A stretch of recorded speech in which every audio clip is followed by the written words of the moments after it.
দর্শক, আমি মুস্তফা খন্দকার স্বাগত জানাচ্ছি আজকের সম্পাদকীয়তে। ঈদ যাত্রা মানে ভোগান্তি আর বিড়ম্বনা। এর মাত্রাটা কোনোবার দুর্বিষহ, আবার কোনোবার সহনীয়। প্রিয়জনের সান্নিধ্যে ঈদ উৎসবে সামিল হতে এরকম ঝক্কি দেশের মানুষ অনেক ক্ষেত্রে মেনে নেন। এবার যাত্রায় কি খুব বেশি ভোগান্তি হয়েছে? হ্যাঁ, দু একটি দুঃখজনক ঘটনা বাদ দিলে দুর্ভোগটা সহনীয় মাত্রায় ছিল। তবে বাসে বাড়তি ভাড়া নেবার অভিযোগ যাত্রীদের অনেকেই করেছেন। সব মিলিয়ে কেমন হলো এবারের ঈদযাত্রা? এসব বিষয় নিয়ে আমাদের আজকের সম্পাদকীয় আলোচনার শিরোনাম ঈদযাত্রা, ভোগান্তি, বিড়ম্বনা, অতঃপর। এ বিষয়ে কথা বলতে স্টুডিওতে উপস্থিত আছেন দুজন অতিথি। প্রথমে পরিচয় করে দিচ্ছি অধ্যাপক doctor Siddiqur Rahman Khan, vice chancellor, উন্মুক্ত বিশ্ববিদ্যালয়, এবং আব্দুল তুষার, গণমাধ্যম ব্যক্তিত্ব। আপনাদের দুজনকে স্বাগত। দর্শক, আপনারাও এই আলোচনায় অংশ নিতে পারেন। এর জন্য আপনাদের ফোন করতে হবে টেলিভিশনে দেখানো নম্বরে। এছাড়া ফেসবুকের মাধ্যমে আপনাদের মন্তব্য পাঠাতে পারেন। আলোচনা শুরুর আগে জানিয়ে দেবো আজকের শিরোনাম। ঈদ উৎসবে মেতে ওঠার অপেক্ষায় পুরো দেশ। প্রস্তুত জাতীয় ঈদগাহ। 3 যুগ পর একসঙ্গে নামাজ পড়বেন রাষ্ট্রপতি, প্রধানমন্ত্রী। দেশবাসীকে শুভেচ্ছা রাষ্ট্র ও সরকার প্রধানের।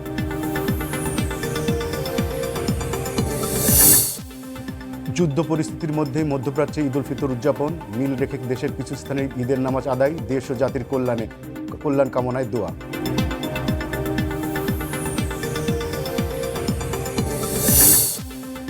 শেকড়ের টানে শেষ মুহূর্ত। নগর ছাড়ছে মানুষ। লঞ্চে ভিড়, চাপ না থাকায় ট্রেন বাসে স্বস্তি। টার্মিনালের বাইরে বাড়তি ভাড়া নিলে নিয়ন্ত্রণ কঠিন, বলছে মালিক সমিতি।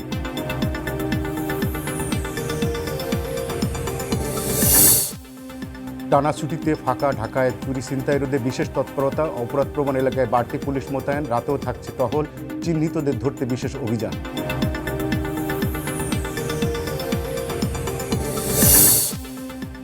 এবং দেশে আনা হলো সৌদিতে ক্ষেপণাস্ত্রের আঘাতে নিহত মোশাররফের মরদেহ। 2 সন্তানের শিক্ষার খরচ দেবে সরকার। 282 বাহরেন প্রবাসীর আজারবাইজান থেকে ফিরছেন আরও 280 জন।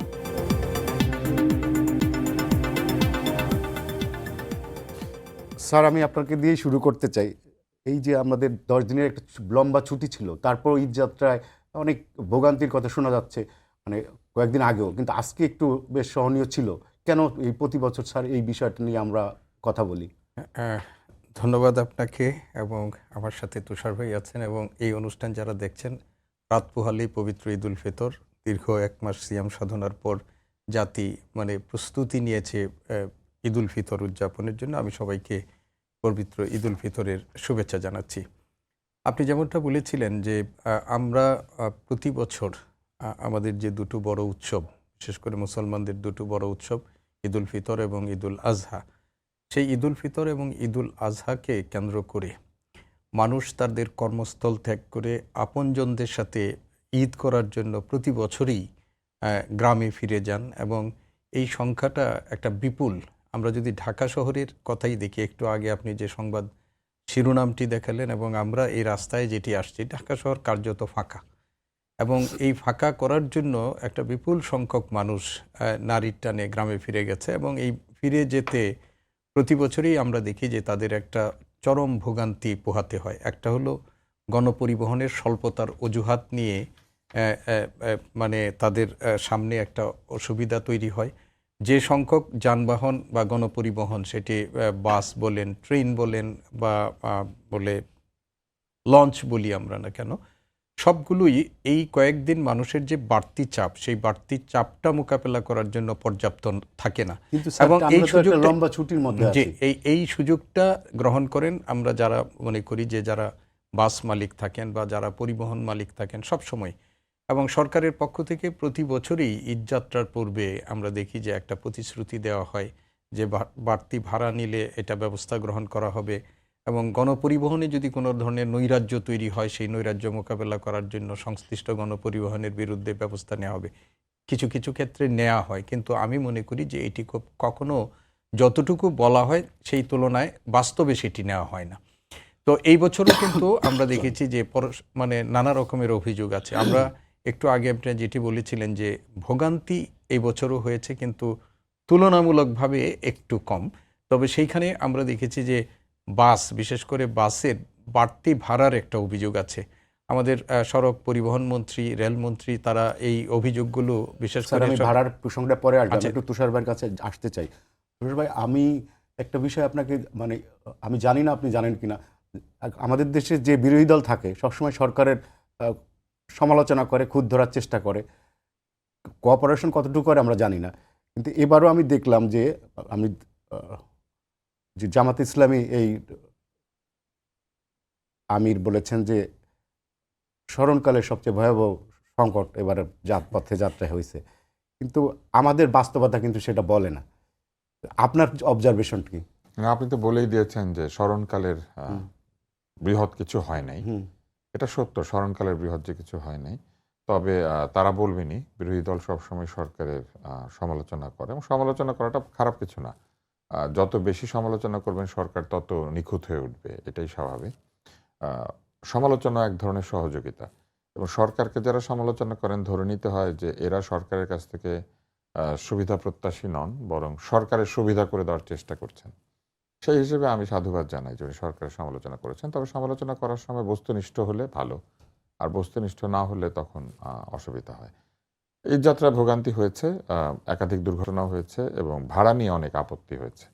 ভাড়ার আপত্তিটুকু বাদ দিলে ওই অর্থে অনেক বেশি যানজট কিংবা অনেক বেশি অসুবিধা সেটা হয় না। এটা না হওয়ার জন্য আমি মনে করি যে ধারাবাহিকভাবে সরকারগুলির কৃতিত্ব আছে। অনেকগুলি সেতু হয়েছে যে সেতুগুলি আগে ছিল না, রাস্তাঘাটের উন্নতি হয়েছে, এবং যানবাহনের সংখ্যাও বেড়েছে। আর মানুষের মধ্যেও এই, যেহেতু তারা পর বহু বছর এই ধরনের যানজট এবং ভোগান্তি হয়, তারাও নিজেদের মধ্যে গুছিয়ে নিতে পারেন। এখন তারা জানেন যে কি করলে আসলে কতটুকু ভোগান্তি এড়ানো যাবে। মানুষও সেইভাবে অগ্রিম টিকিট কাটেন, সময় ফিক্স করে নেন, ছুটি আগে পরে করে নেন, নানানভাবে তারা ম্যানেজ করেন। ফলে আমি মনে করি যে সেই কারণে এইবার ভোগান্তিটা খুব যে বেশি হয়েছে তা নয়। তবে যেটি হয় সেটি হচ্ছে যে এই যে প্রত্যেকবারই আমরা আশা করি যে ঢাকা শহর থেকে এত এত লোক বেরিয়ে যাবে কিন্তু ভোগান্তি হবে না, এটা আসলে একটা অসম্ভব চাওয়া। এই জন্য যে একটা নির্দিষ্ট সময়ে ঢাকা শহরের একটা বিরাট সংখ্যক লোক বের হয়ে যায় একটা সার্টেন পয়েন্ট অফ টাইম, অর্থাৎ ছুটির 1 বা 2 দিন আগে। ফলে এত বাস ট্রাক তো সারা বছরের জন্য থাকবে না। তাহলে কি সরকারের এটা হচ্ছে 1 দিন বা 2 দিন বা 4 দিনের তাহলে কি চাপ। সরকারের লং টাইম ছুটিটা কোনো কাজে আসছে না? সরকারের লং টার্ম ছুটি কাজে আসছে, কিন্তু এই ছুটির মধ্যেও মানুষের বিবেচনা করা উচিত ছিল যে যাতায়াতের ব্যাপারটি তারা 2 দিন বা 3 দিনের মধ্যে রাখবেন। অর্থাৎ আমরা কিন্তু ছুটি যেদিন শুরু হয় আমরা ঠিক সেই দিন থেকেই বাড়িতে ফেরার চেষ্টা করি। অর্থাৎ আমরা চাই 10 দিনের ছুটি পুরোটাই আমরা বাড়ির মানুষের সাথে কাটাবো। সেটা না করে যদি আমরা ভাবতাম যে না আমরা 2 দিন দেরিতে যাব, ঈদটা ঢাকায় করে তার পরের দিন যাব, অথবা যারা আগে ছুটি পাচ্ছেন তারা আগে যাব এবং আগে ফিরবো, তাহলে এই বিষয়টা অনেক বেশি ম্যানেজেবল হতো। সারা দুনিয়াতে আপনি দেখবেন যে ক্রিসমাসের সময়, তারপরে বিভিন্ন পার্বণের সময় টিকিটের দাম বেড়ে যায়। প্লেনের টিকিটের দাম তো অসম্ভব বেড়ে যায় ডিসেম্বর মাসে। ফলে টিকিটের দাম বেড়ে যাওয়াটা কোনো অসুবিধাজনক বিষয় বলে আমি মনে করি না। আমরা চাই যে সারা বছর যে দামে টিকিট বিক্রি হচ্ছে, এই ক্রিসমাসের সময় সেই দামেই টিকিট বিক্রি হবে, রমজানের ঈদের সময় একই দামে টিকিট বিক্রি হবে। কিন্তু অর্থনীতির সূত্র অনুযায়ী যদি চাহিদার তুলনায় সরবরাহ কম থাকে তখন এমনিতেই জিনিসপত্রের দাম বাড়তে থাকে। ঠিক একইভাবে চাহিদার তুলনায় সরবরাহ কমে যায় এবং সেই কারণে দাম বাড়ে। আমি দাম বাড়ার পক্ষপাতী না, কিন্তু আমরা তাহলে কিভাবে এটাকে অফসেট করব? এইবারের ভোগান্তির আরও কিছু কারণ ছিল। তার মধ্যে একটা হচ্ছে তেল রেশনিং হচ্ছে। তেল রেশনিং হওয়ার কারণে অনেক বাস বা বড় যানবাহন তারা তেলের জন্য লম্বা লাইন দিচ্ছিল, এবং লাইন দেওয়ার কারণে সময় খুলে দিচ্ছে না সরকার, যেটা খুলে দিয়েছিল কিন্তু একেবারে শেষ মুহূর্তে এসে। কিন্তু তার আগে যেটি হয়েছে তাদেরকে লম্বা লাইন দিয়ে তেল সংগ্রহ করতে হচ্ছিল, যার ফলে অনেকে ব্যবহার করতে অনেকে ব্যক্তিগত গাড়ি ব্যবহার করেন, তারা এবার ব্যক্তিগত গাড়ি সেভাবে ব্যবহার করতে পারেন নাই। এবং এটা হওয়ার কারণে যেটা হয়েছে সেটা হচ্ছে যে যখন তারা লম্বা লাইন দিয়ে তেল নিচ্ছিলেন তারা টাইম টেবিল মেনটেন করতে পারছিলেন না। অর্থাৎ ধরেন একটা বাস ছাড়ার কথা 10টা 10-এ, সেটা ছাড়তে পারছে না, তেল নিয়ে এসে ছাড়ছে হয়তো 12টার সময়। এবং এটা হওয়ার কারণে আবার যেটা হচ্ছে যে একই সময়ে 15, 20, 30টা বাস ছাড়ছে, যেটা আগে স্টেপ বাই স্টেপ ছাড়তো। তো এটার কারণে একটা বের হয়ে যাওয়া বা ঢোকার মুখে এই যানজটটা হয়। তবে আমি এমন একটা জায়গায় থাকি যার কাছে একটা বাস টার্মিনাল আছে। আমি কিন্তু অন্যান্য বছরের চেয়ে এইবার সেই বাস টার্মিনালে কম জট দেখেছি। মানে যানজটের পরিমাণ অনেক কম ছিল এবং মানুষজন বেশ সহজেই বাড়ি যাচ্ছে, এটা আমি দেখেছি। এখন কেন এটা হয় এটা নিয়ে হয়তো আপনি আলাপ করতে পারেন পরে, অথবা যদি না করেন তাহলে আমি শুধু একটা কথাই বলবো যে প্রত্যেক বছরই চাপটা কিন্তু ঢাকার উপরে বাড়বে যদি আমরা ঢাকাকে বিকেন্দ্রীকরণ করতে না পারি। সমস্ত অফিস, আদালত, কল কারখানা, আপনি রাস্তার উপরে হকারদের দোকান থেকে শুরু করে চটপটির দোকান, মানে এমন কিছু নাই যেটা ঢাকা শহর ছাড়া বাইরে এই জিনিসটা হয়। আপনি ঢাকা থেকে বের হয়ে সাভারে গেলেও আপনি দেখবেন যে ব্যবসা বাণিজ্যের পরিমাণ অনেক কমে গিয়েছে। এই ঢাকার উপরে এত চাপ, ফলে সারা বাংলাদেশের লোক ঢাকায় চাকরি, ব্যবসা, পড়াশোনা, কোচিং, চিকিৎসা সব কিছুর জন্য ঢাকায় আসতে হয়। এবং এই যে সকল কিছুর জন্য ঢাকায় আসবার ফলে ঢাকা থেকে মানুষ বের হওয়ার সময় অবশ্যই ভোগান্তি হবে। এটা তার মানে আটকানো সম্ভব ঢাকামুখী না। স্রোতকে আটকাতে হবে। ঢাকামুখী যে বসবাসের স্রোত, এটা আটকাতে হবে। এত লোক ঢাকায় কেন থাকবে, এটা আমাদেরকে চিন্তা করতে হবে। ঢাকার জনসংখ্যা কিন্তু আরো 1 কোটি বেড়েছে বলে আমরা অন্তর্বর্তী সরকারের সময় একটা রিপোর্টে জেনেছিলাম, যে আমরা জানতাম 2 কোটির কিছু বেশি, কিন্তু অন্তর্বর্তী সরকারের সময় আমরা জানলাম যে এটাকে 3 কোটি ছাড়িয়ে গেছে। এখন এই যে এত বিশাল জনগোষ্ঠী, এদের অর্ধেকও যদি বের হয়, এরা যদি 3 দিনে বের হন ধরেন, বা 4 দিনে বের হন, তাহলে আপনি চিন্তা করেন 4 দিনে 1.5 কোটি লোক বের হয়ে যাচ্ছে। প্রতিদিন প্রায় 40 লক্ষের কাছাকাছি লোক বের হচ্ছে। এটা অস্বাভাবিক। আপনি আমাদের ওই ব্যাপারটা চিন্তা করেন, হজের বিষয়টা। সারা পৃথিবী থেকে 20 লক্ষ থেকে 25 লক্ষ লোক হজে যায়। এটার জন্য 1 মাস যাতায়াত করতে হয়। প্লেনে যায় সেটা ঠিক আছে, কিন্তু 1 মাস যাতায়াত করতে হয়। সেইখানে আমাদের এখান থেকে 1.5 কোটি লোক বের হয়ে যায় 3 দিনের মধ্যে। এটা কিন্তু একটা বিশাল যাতায়াত, আচ্ছা, তাই না? এবং এইটা আমাদেরকে চিন্তা করতে হবে যে আমরা কিভাবে এটা করতে পারি। গণপরিবহনের সংখ্যা বাড়াতে হবে, আমাদের রেলগাড়ির সংখ্যা বাড়াতে হবে। এত লোক ক্যারি করার জন্য রেলগাড়ি এবং নৌপথ ছাড়া বাস, ট্রাক বা অন্য গাড়ি এটা কিন্তু কোনোদিনই সংকুলান করা যাবে না। এত বাস হলে আপনি রাখবেন কোথায়? কিন্তু রেলগাড়িকে যেটা সুবিধা হয়, একটা রেলগাড়িতে কয়েক হাজার লোক একসাথে যেতে পারে। রেলগাড়ির পেছনে রেলগাড়ি ছাড়া যায় এবং রেলগাড়িগুলি সমস্ত স্টেশন ধরতে ধরতে যায়, ফলে একটা পথের সমস্ত জায়গাতেই মানুষ নামতে পারে, উঠতে পারে। ফলে রেলগাড়ি একটা সমাধান। আরেকটি সমাধান হচ্ছে নৌপথ। আমাদের নৌপথ যদি ঠিক হতো, তাহলে আমাদের নৌপথে প্রচুর মানুষ যেতে পারতো। কিন্তু আপনি দেখবেন গরিবরা রেলগাড়ি এবং নৌপথেই যায়, এবং তারা এমন অবস্থা তৈরি করে যে রেলগাড়ির লোকোমাস্টার জানালা দিয়ে ঘাড় বের করে লাইন দেখতে হয়, ফলে দুর্ঘটনার ঝুঁকি বেড়ে যায়। আমি দেখলাম গামছা দিয়ে রেলগাড়ির সাথে মানুষ বেঁধে নিচ্ছে নিজেকে এবং সেইভাবে যাচ্ছে, জীবনের ঝুঁকি নিচ্ছে।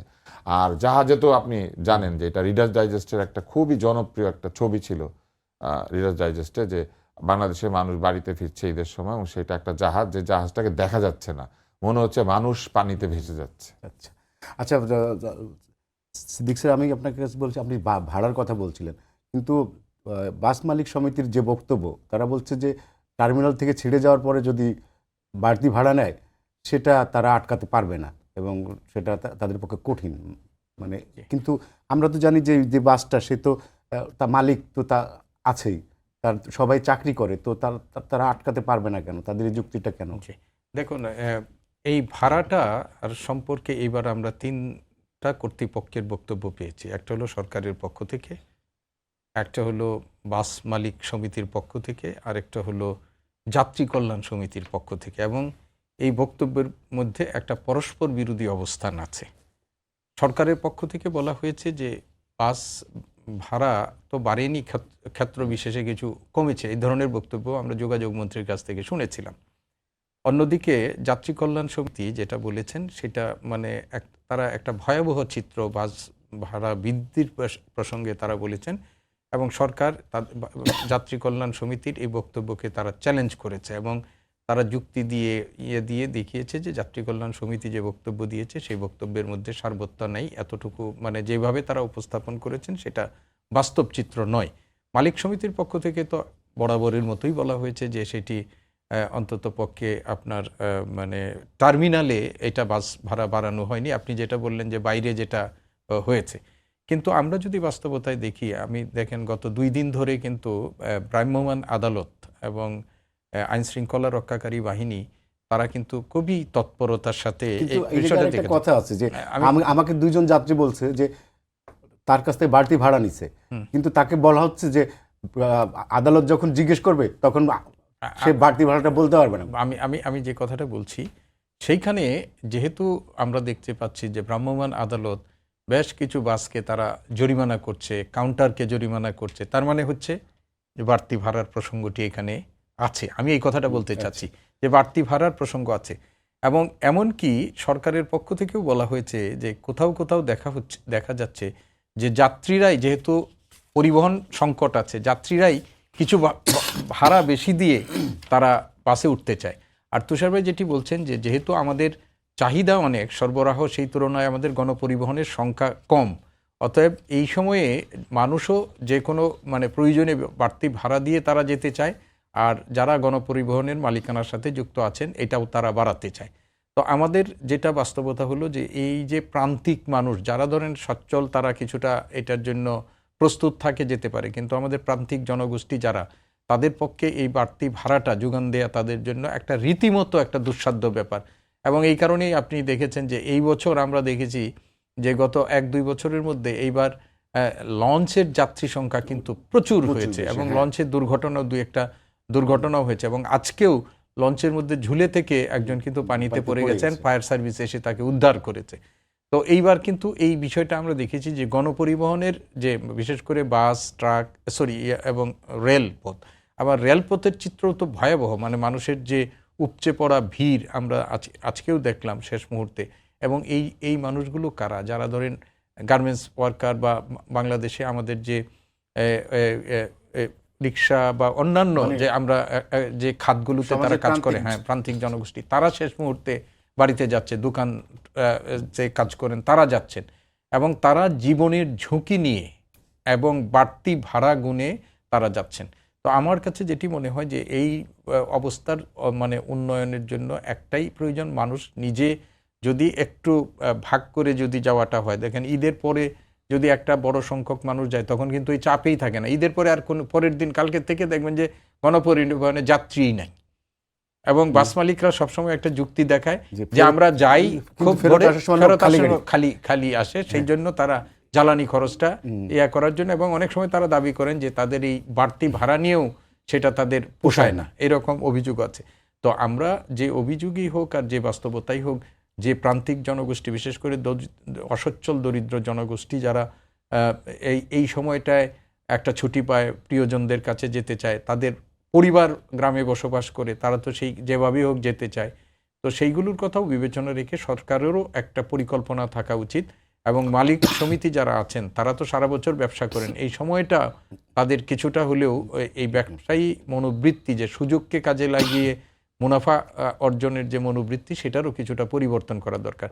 তবে সরকারের মনিটরিংটা শেষ 2 দিন যেরকম হয়েছে সেটা খুবই গুরুত্বপূর্ণ। আরেকটা জিনিস আমার কাছে মনে হয় যে আমাদের যোগাযোগ মন্ত্রী প্রথম থেকেই দেখি যে একটা অস্বীকার করার একটা প্রবণতা আছে। আমরা কিন্তু এটা চাই না। উনি যদি সবসময় বলতেন যে আমরা দেখছি বা ব্যবস্থা নিচ্ছি, ব্যবস্থা নেওয়ার তৎপরতা থাকে, তাহলে মানুষের মধ্যেও একটা আস্থা থাকে। কিন্তু সরকারের পক্ষ থেকে যখন একটা অস্বীকার করার প্রবণতা থাকে তখন এটা কিন্তু মাসুলটা সাধারণ মানুষকে দিতে হয়, যেটা আমাদের কাছে অপ্রত্যাশিত, অনাকাঙ্ক্ষিত। তুষার ভাই, সরকারের এই মনিটরিংটাকে কিভাবে আপনি কি মনে করেন যথেষ্ট ছিল? সরকার মনিটরিং করেছেন, কিন্তু মনিটরিং করলেও যে সব জায়গায় সফল হয়েছেন বিষয়টা তা নয়। এই কারণে যে সমিতিগুলির যে দৌরাত্ম্য, এটা বন্ধ করা খুবই কঠিন। কারণ এই সমিতিগুলির মধ্যে সরকারের লোক থাকে সবসময়, এবং যে সরকার যখন ক্ষমতা আসেন সেই সমিতি বা সরকার সমর্থক সেই সমিতিটা মূলত সব জায়গাতে উঠে আসেন এবং তারা এই কাজগুলি করতে শুরু করেন। এবং এই সমিতিগুলির মধ্যে এক ধরনের বন্ধুত্ব ভাব রয়েছে এবং আমি যতদূর জানি যে তাদের মধ্যে এক ধরনের ভাগাভাগিও আছে। যে সরকার যখন ক্ষমতায় থাকেন তারা 80 ভাগ, আর যারা থাকেন না তারা 20 ভাগ। এইভাবে তারা শেয়ারিং, বার্টার ইত্যাদি করেন। এছাড়াও অন্যান্য নিয়ম আছে। আমি বিষয়টা অনেকের কাছ থেকে শুনেছি, যারা এই কাজগুলি করেন আর কি, তাদের কাছ থেকে। টার্মিনালগুলির যে নিয়ন্ত্রণ সেগুলিও পাল্টে যায় এবং টিকিট বেচা কিনা থেকে শুরু করে অন্যান্য রাস্তায় বিভিন্ন জায়গাতে টোল আদায় করা বা ইজারা, এই সব কিছু বদলে যায় এবং সরকারের সমর্থক লোকেরা উঠে আসেন এবং এদের হয়ে যারা এই কাজগুলি আদায় করেন এরাই তখন ওই সরকারের কর্মী বাহিনীতে পরিণত হন, যেটা আওয়ামী লীগের সময় হয়েছিল এবং এর আগেও হয়েছিল, তার আগেও হয়েছিল। এটা আসলে দেশে মানুষের কাজ না থাকার কারণে এই ধরনের কাজে মানুষ যোগ দেয় এবং আমরা যত বেশি কর্মসংস্থান তৈরি করতে পারবো ততই এই বিষয়গুলি কমে আসবে। আর সরকার যেটা করতে পারেন, যত বেশি অটোমেটেড করে দেওয়া সম্ভব তত বেশি এটা কমে যাবে। যেমন টোল আদায়ের বিষয়টাকে যদি আমরা অটোমেটেড টোল গেটের ভিতর দিয়ে নিয়ে যেতে পারি, তাহলে কিন্তু আর হাতে কোনো টোল আদায় করতে হয় না। রাস্তায় দাঁড়িয়ে কেউ গাড়ি আটকে লাঠি দেখিয়ে কম বেশি টাকা আদায় করা, চাঁদা আদায় করা, এই কাজগুলি করতে পারবেন না। গাড়ি ভেঙে দেবো, এটা ভেঙে দেবো, এইসব বলে মানুষকে ভয় দেখানো, এটা হবে না। আপনি জানেন কি না জানি না, আমরা শুধু এই কথাগুলি বলি। বড় বড় টার্মিনালে যখন কেউ মালামাল নিয়ে আসে, এক ধরনের কুলির কন্ট্রাক্টরই থাকে এবং এই লোডার যারা, এরা আপনি মালে হাত না দিলেও তাদেরকে টাকা দিতে হয়। আমি আমার নিজের অভিজ্ঞতা থেকে বলি, আমাকে একজন ব্যক্তি অতি সামান্য সস্তা কিছু জিনিসপত্র পাঠিয়েছেন, কিন্তু বাক্সটা বড়। আমি সেটা যখন নিতে গেলাম তখন বলল যে এটা উপর থেকে যে নামানো হয়েছে, আমি নিজে এটা রিক্সা দিয়ে তুলে বা কোনো যানবাহনে করে নিতে পারবো, কিন্তু এটা যে নেমেছে এই টার্মিনালে, সেই কারণেই এই টাকাটা দিতে হবে এবং এটা একটা নির্দিষ্ট টাকা আছে, এটা দিতেই হবে। এই টার্মিনালে যেভাবেই মাল আনুক, যদি বাসের ছাদে করে আনে, এই নিয়মটা কারা করছে? এটা কি সরকার এর কারা করেছেন আমরা জানি না, এটা হয়তো ওই যে কুলির কন্ট্রাক্টর যারা জেনে নিয়েছেন, বা আমি জানি না কে করেছে। এটা তো বৈধ না। এটা বৈধ অবৈধ তো আমি কিছুই জানি না, কিন্তু আমি জানতাম না, আমি তখন আরো কম বয়সী। এবং তখন বলা এখনো এটা আছে এই নিয়মটা? আমার সম্ভবত আছে, আমি তো আর এরপরে এই কাজে কোনোদিন আমি সবাইকে না করেছি, কুরিয়ারে পাঠাতে বলেছি, কিন্তু সে যেটা করেছিল বাসে তুলে দিয়েছিল উপরে। তো এবং বাস থেকে ওটা যখন নামানো হলো, উপর থেকে ফেলে দিল, এবং আমি যখন এটা নেব তখনই কয়েকজন লোক এসে বললো যে আপনি এত টাকা দিলে তারপর এটা তুলতে পারবেন। তখন আমি এত পরিচিত না, অথবা তারা আমাকে পাত্তাই দিচ্ছিল না, ওইরকম একটা অবস্থা আর কি। আই ডোন্ট নো, এটা অনেক বছর আগের কথা, কিন্তু আমি এটা দেখেছি নিজে। এই বিষয়টা কিন্তু এখনো আছে বিভিন্ন জায়গায়। এমনকি আপনি যদি রেলওয়ে টার্মিনালে যান তাহলেও দেখবেন কিছু কিছু জায়গাতে আপনার এটা ধরে ফেলবে তারা, এবং ধরার পরেই বলবো যে আমাকে এত টাকা দিবেন, 20 টাকা বা 30 টাকা দিবেন, 50 টাকা দিবেন, এটা বলবে। এখন এই জিনিসগুলি কিন্তু নিয়ন্ত্রণে আনা প্রয়োজন। যেমন আপনি যদি পৃথিবীর যে কোনো দেশে এরকম টার্মিনালে যান, দেখবেন সেখানে লোক আছে ব্যাজ পরা, ড্রেস পরা, এবং আপনি যদি তাদের সাহায্য চান তারা আপনাকে এসে সাহায্য করবেন, এবং লেখা আছে আপনি কত টাকা তাদেরকে দিবেন, এটা লেখা আছে। এবং একইভাবে আমি মনে করি যে বাসের টিকিট, ট্রেনের টিকিট এগুলি কাটার জন্য যেটা করা যেতে পারে সেটা হচ্ছে, বাসের টিকিট তো কম বেশি খুব কম হয়। সাধারণত বাসের টিকিটগুলি একই দামের হয়। যেমন আপনি ঢাকা থেকে চিটাগাং যাবেন, এসি চেয়ার কোচের ভাড়া কত বা স্লিপিং কোচের ভাড়া কত, কাছাকাছি হয়। ফলে এইগুলিকে মেশিনে নিয়ে আসতে পারলে খুবই ভালো হয়। অনলাইনে তো এখন টিকিটের অনলাইনে হয়, কিন্তু আপনি জানেন কিনা জানি না, অনলাইনে প্ল্যাটফর্ম চার্জ নামে একটা চার্জ যারা অনলাইন প্রোভাইড করে তারা নেয়। কিছুদিন আগে সহজ নামে একটি প্রতিষ্ঠান রেলওয়ে টিকিটের কন্ট্রাক্ট পেয়েছিল। তারা যেটা করেছিল, প্ল্যাটফর্মে ঢুকলেই তাদেরকে টাকা দিতে হতো, আপনি টিকিট কাটেন কিংবা না কাটেন। এবং এই ঘটনা কিন্তু আরো অনেকে ঘটাচ্ছে। ডিজিটাল জায়গাতেও ভোক্তাদের যে স্বার্থ সেটা রক্ষা করা হচ্ছে না। যেমন আপনি যদি ফুড পান্ডাতে খাবারের অর্ডার দেন, তাহলে দেখবেন তারাও একটা প্ল্যাটফর্ম ফি নেয়। আপনি 100 টাকার খাবার অর্ডার দিলেও যা নিবে, 1 টাকার খাবার অর্ডার দিলেও তাই নিবে। আপনি প্ল্যাটফর্মে ঢুকেছেন কেন? তাদের প্ল্যাটফর্ম ব্যবহার করবেন। অথচ তারা কিন্তু এই প্ল্যাটফর্মটা দিয়ে যারা খাদ্য বিক্রেতা তাদের কাছ থেকে কমিশনও নিচ্ছে। তাহলে আমি কেন ক্রেতা হিসেবে ওইখানে এই প্ল্যাটফর্ম ফি দিব? প্ল্যাটফর্ম তো 2 জন লোক একই সাথে ব্যবহার করছে, খাদ্য বিক্রেতা প্ল্যাটফর্মটা ব্যবহার করছে না, তাই না? তাহলে খাদ্য বিক্রেতা প্ল্যাটফর্ম ব্যবহার করার জন্য তাকে কমিশন দিচ্ছে, আমিও কেনার সময় ঢুকলেই তাকে একটা অর্ডার প্লেস করলে প্ল্যাটফর্ম ফি দিচ্ছি। সরকারের এইসব জায়গাতে ঢুকে এই সাধারণ মানুষের যে 5 টাকা 10 টাকা করে পকেট কাটার হিসাব, এটা বন্ধ করা দরকার। আপনি যে দারাজে যান, তাহলে দেখবেন যে সেইখানে তারা ক্যাশ অন ডেলিভারি যদি হয় তাহলে 10 টাকা এক্সট্রা যুক্ত করে দেয়। কি কারণে? আমি তাকে ক্যাশ দিচ্ছি মানে সে সঙ্গে সঙ্গে টাকা পাবে, আর আমি তাকে ক্রেডিট কার্ডে পে করলে কিন্তু সে আরো 15 দিন পরে টাকা পাবে, এবং ক্রেডিট কার্ড কিন্তু তার কাছ থেকে 2.5% কাটে। তাহলে আমি যদি ক্রেডিট কার্ডে দিই, সে কি আমাকে 2.5% বা 2% ডিসকাউন্ট দেয়? সেটা কিন্তু সে দিচ্ছে না। কিন্তু আমি নগদে পয়সা দিব, তখন সে আমার কাছ থেকে 10 টাকা করে ঢুকিয়ে দিচ্ছে। আরো মজার ব্যাপার আছে, আপনি 10টা অর্ডার দিলে সে 10টা অর্ডার একটা বাক্স করে পাঠিয়ে দেয় অনেক সময়, কিন্তু সে 10টার জন্য আলাদা আলাদা ডেলিভারি চার্জও নেয়।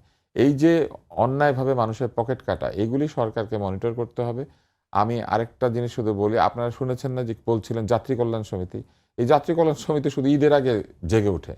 এই যাত্রী কল্যাণ সমিতি সারা বছর যাত্রীদের তদারক করে। যদি করতো তাহলে সব যাত্রী তো যাত্রী।